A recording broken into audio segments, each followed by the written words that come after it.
Jalqabuma dhiirannaa argite maasaarra bu'a. Damee koo. Oko giiftii koo. Hariiroo ani jaalallee koo yookiin haadha manaa koo wajjin qabu suni erga adda citee tureera.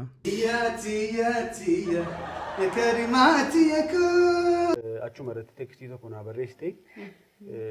Maal jettee? Jalqabumaa badii kan qabu hirkoodha. Akkamitti shamarreen takka dhiira gaafatattee itti heerumti. Akkam jirtu har'as viidiyoo biraatiin walitti deemnee jirra. Viidiyoo kana fakkaatu qabadhee dhufee jira. Haga xumuraatitti na wajjin tura.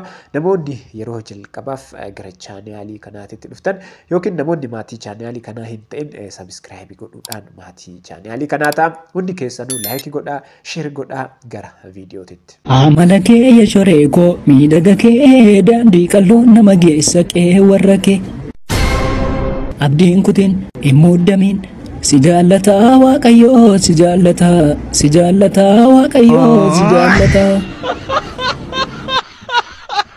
Osoo sirbitu yeroo waggeelaawiin sitti dhufu jedha. Sirbaa ture isa argee jennaan jijjiiree jira. Warroonni namaaf jettanii of shawwadaa jirtan wayyoo jedha. Mee namni akka koo muudannoo kana qabdan jedha. Inni biraa asirratti wanti nu beekuu qabnu, wanti nu hubachuu qabnu amantii kamiyyuu haa ta'uti. Namni amantii kamiyyuu hordofu fakkeessuun namaaf jedhee waan akkanaa hojjechuun kun sirrii miti. Jalqabuma dhiirannaa argite maasaarra bu'a. Kophee fi ilkaansaa.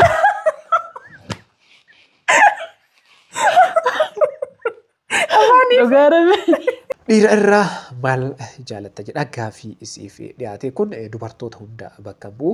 Isiin dhiira irraa waan jaalattu jechuudha dubbattee jirti. Mee haa xumurru. Ilkaanii fi kophee isaa ilaalan.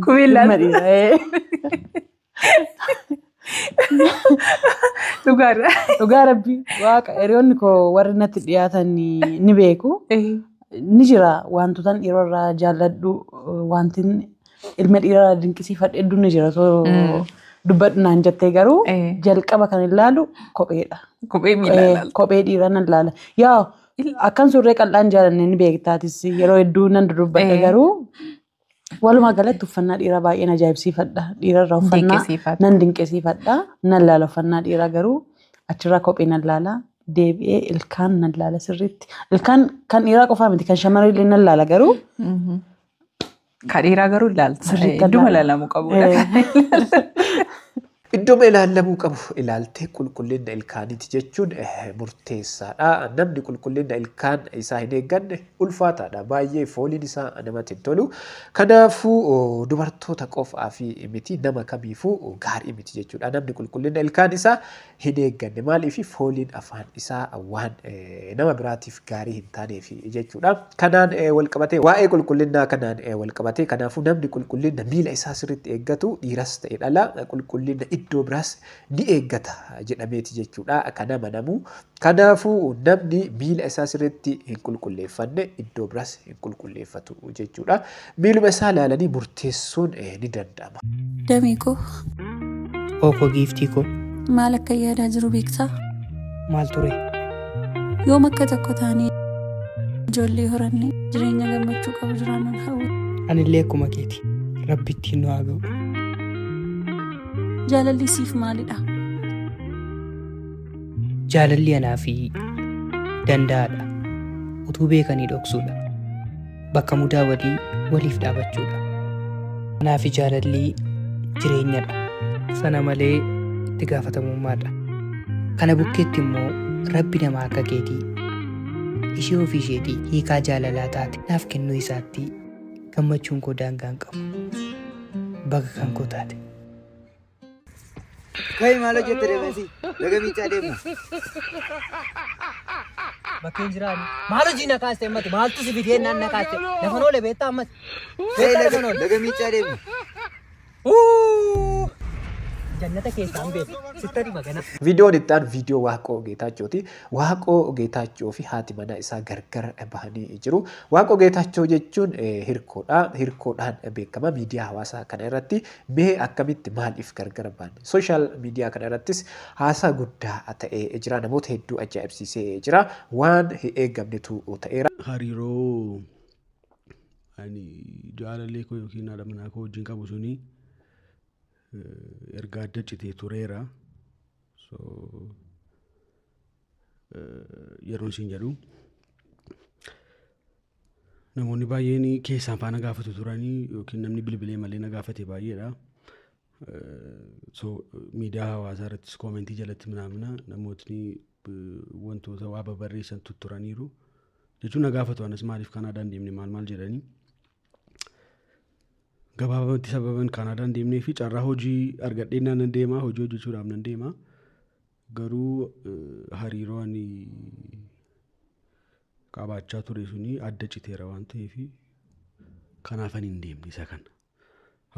Hariiroon sun erga adda citee almost waggaa tokkoof ji'a 10 waggaa tokkoof ji'a 10 wayiin ta'a erga haasaan keenya yookiin communication keenya iyyuu dhaabbatee jechuudha. Naannoo waggaa tokkoo fi ji'a 10 jedhee jira. Erga wajjin haasa'uu dhiifnee, erga wajjin dubbachuu dhiifnee, erga gargar baane jedhee jira. Namoota hedduu gaddisiisee, namoota hedduu rifachiisee jira. Inni biraa ammoo waa'ee hirkoo diraamaa koomeediin wal qabsiiseeti jechuudha. Hirkoo diraamaa koomeedii irratti haalli isaan diraamaa kana irratti ittiin hojjetaa turan namoota hedduu ajaa'ibsiisee jira. Maaliif namoonni tokko qaamaanis yoo isaan arganii jedhani haadha manaatii fi abbaa manaa isaan sihaa turanii jiru. Mee diraamaa kan ilaallee walitti adeemnu.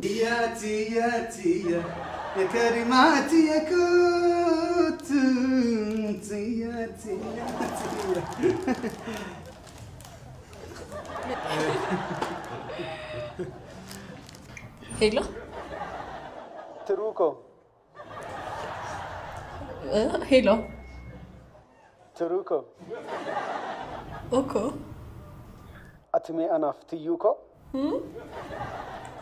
Ati anaaf burqituu jaalalaa jireenya lafa onaa kana keessatti laphee konaa qabbaneessitudha. Hirkoo. Kanaafuu haalli tiyyaa fi hirkoon diraamaa kana irratti ittiin hojjetaa turan kun jechuudha. Namoota hedduu dogoggorsee jira. Gargar bahuu keessaniifis sababni isa ta'uu danda'a kan jedhu gaaffiin hirkoodhaaf dhiyaatee jira. Mee tarii tokko tiyyaa wajjiniin hojjechuun kee ngaa yeroo tokko ngaa lammatammoo waaqoon trendii biyya kana keessatti baratame yoo hunda ta'uu baateyyuu durbi biyya kana jirtu dhiira biyya alaa jirtu akkuma barbaaddu ni dhiiraas immoo durba biyya alaati biyya bakkee keessaa barbaadee ittiin biyya alaa ba'uuf wanta akkasii baratamaadha keessumaa yeroo ammaa kana. So tarii wantoonni kun lamaan dhiibbaa uumaniiru maybe tiyyaa wajjiniin hojjechuun kee lammatammoo wanti namni jedhu kun waaqoon dhuguma Kaanaadaatti hin ba'uuf jettee fuute moo?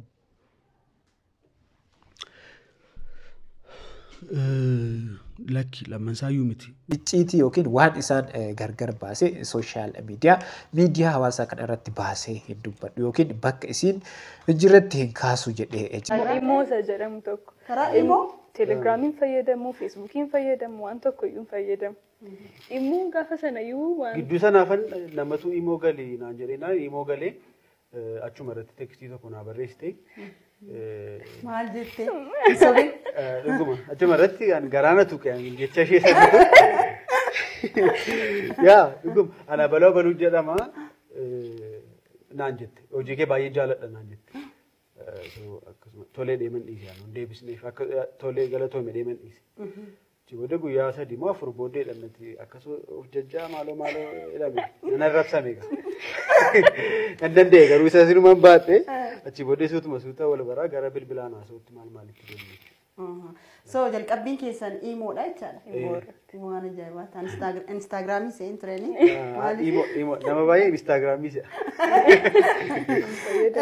Jalqabumaa badii kan qabu hirkoodha. Akkamitti shamarreen takka dhiira gaafatattee itti heerumti. Durbi hammam dhiira tokko yoo jaalatteeyyuu baastee hin dubbattu ni obsiti. Intalli safuu hin beekne kun garuu hirkoodhaaf gaafii jaalalaa dhiyeessitee hirkoonis nan mari'adhallee hin jenne tole jedheef. Qaamaanis wal arganii hin beekan. Onlaayiniidhaan hafuura wal kutaa turan. Takka turanii isheenis Kanaadaa irraa Finfinnee dhuftee gaa'ela isaanii raawwatan. Nutis baga gammaddan jennee TikTokii fi FB'dhaan gammachuu keenya ibsaa fi turre. amma kunoo wal hiikan jedha. Mee isinis waa'ee kanaan wal qabateeti jechuudha. Wanti shakkitan yoo jiraate jechuudha. Koomentii jalatti naa barreessaa yaada irratti kennaa. Viidiyoon guyyaa har'aa kana fakkaata. Namoonni haga ammaatitti ilaaltanii maatii hin ta'in yookiin namoonni sabiskiraayib hin godhin sabiskiraayib godhaa, laayikii godhaa, sheer godhaa. Ana wajjin viidiyootti aanuun wal agarraa. Hangasitti turtii gaarii.